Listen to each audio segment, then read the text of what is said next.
Now na, ang isyo, akong i-simplify ang isyo, but pasabot na gina ni, ang Supreme Court mo ilang pa-define nun, unsay pasabot sa forthwith. Mauro gina. Straight to the point. Mauro gina. Ako nang isuwat kong kulom karon sa The Freeman, pero respect ko, akong i-emphasize ng respect sa Supreme Court unsay iyang desisyon. Ano man, pwede man mo ingon sa Supreme Court, okay, ang meaning sa forthwith kani, mo ni meaning. Nga kinalan mo, sugod sa trial, kailan, within, pag-abot sa articles of impeachment dito sa Senate, forthwith, kanbot pasabot sa forthwith, within 2 weeks mo, sugod yun sila. Supreme Court mo define. Kaya timan sa hearing mga higala ni Irap Estrada, itong 2000, pagsaka sa articles of impeachment, wa man mag-convene ang Senate dayon pagkaugma. After 1 week, wa man. After 2 weeks pa man. Wala lang tumusikat ang word nga forthwith because dili mahuman ang Congress at that time kay wa may eleksyon. Kini mo kung kasara, unique mo kay unique kay maputol man sa eleksyon. Nya doon na may legal question, another legal question unya. Kung mahuman ang 19th Congress, kung makapadayon pa ba sa 20th Congress, dako man ang question mark. Dako man challenge sa may gala legal challenge man na. Straight to the point. Unique kining impeachment ni Sara. Kabantay mo, 1987 Constitution gud ni. Kaning 1987 Constitution pasabot nga kanang word na forthwith na adaan 1987 pa ngano wa man na mo sikat ngadtong 2000 nga impeachment man ni Irap. Wa man ta kadungog day sikat bagutong forthwith wa gyud. Ngadtong 2012 impeachment ni late Chief Justice Corona ngano wa man ta kadungog anang forthwith nga sikat ng pulunga. Because wala may election god. So karon gusto nga ipugos nila nga mag-impeachment na taron kay makuyawan sila nga mo mahuman ang 19th Congress. Mas dako mang legal question kung makapadayon pa ba ang 28th Congress.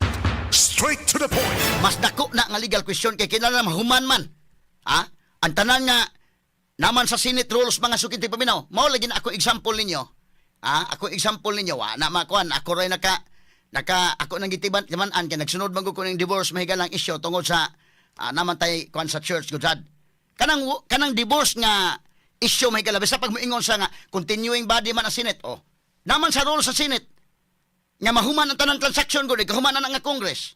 Wa man gingon exception ang impeachment.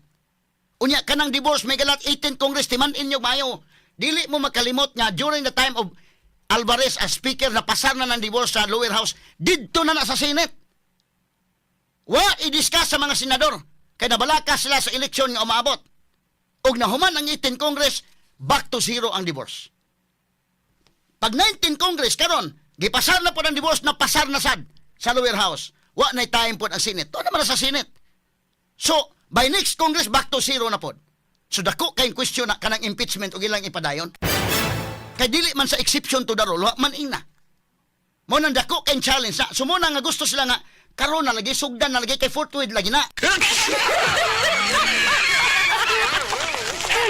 Ya, karon, kining pag-adto Supreme Court, but pasabot na ganun nga, ang Supreme Court may pa-define no nila.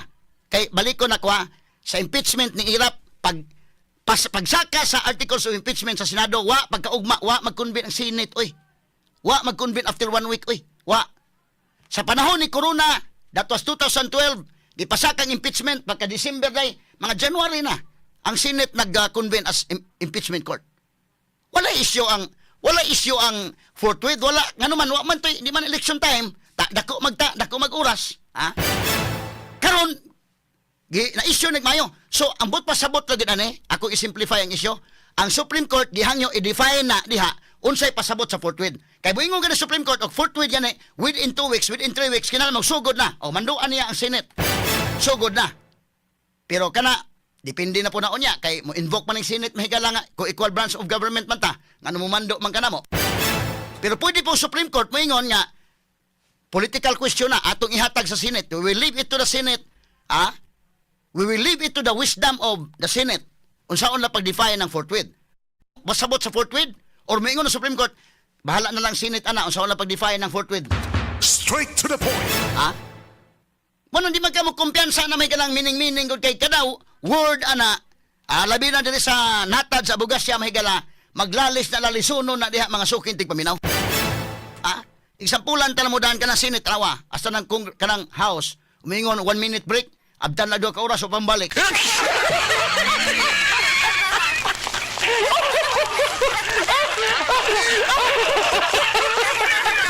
So karon, niadto mga higala ang abogado sa Attorney Catalino Hinirilio. PCGG ka na ito Supreme Court, yang gi-question na.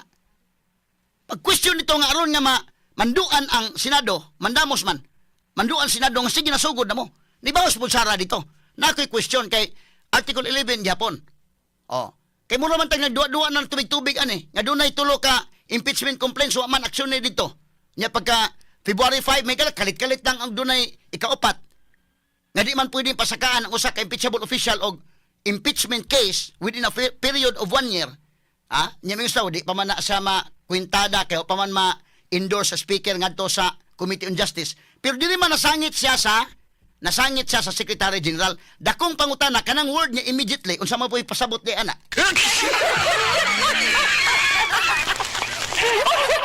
Ha? Kay dito man na sa Secretary General, December 2 pa man na ang unang impeachment case kay pasaka. Ngano wa man na ma-refer ngadto sa Speaker of the House nga kanang Secretary General og ang opisina ni Martin Romualdez may gala silingan naman sila, tapad naman sa opisina. Ang giingon mahigala sa rules mga kaigalaan nga tawa ha, akong basawan ng rules giingon man dili nga ang impeachment dunay impeachment shall be filed within the office of the Secretary General and immediately referred to the Speaker. Sa ng immediately. Pila man sa kaadlaw ng immediately nganong naabdan na magduha ka buwan wa pa man lagin ama refer ito sa Speaker.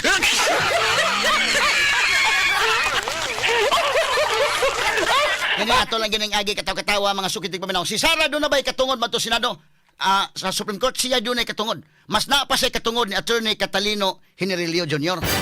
Ano man kano si Attorney Hinirilio gani di man sa party. Kinahanglan man ka mga tong Supreme Court dunay actual controversy, ikaw mismo apektado ka sa actual controversy. Di man ang Supreme Court mohatag og desisyon og imo lang pangayo ang opinion nga way actual case. Kini actual case man si Sara man may apektado. Siya may dunay katungod, mas dako pa siya katungod ni Attorney Catalino Hinirilio Jr. nga mga tong Supreme Court. Straight to the point. So kining iya mga kaigalaan, giunahan mo ko ni Mogsuk, magbawsan sa tika. Mora ni may counter punch ba? Counter punch. Pero naman tayo oras mahigalang, yan na to tiwasog hisgot ni mga kaigalaan. Standby lang sa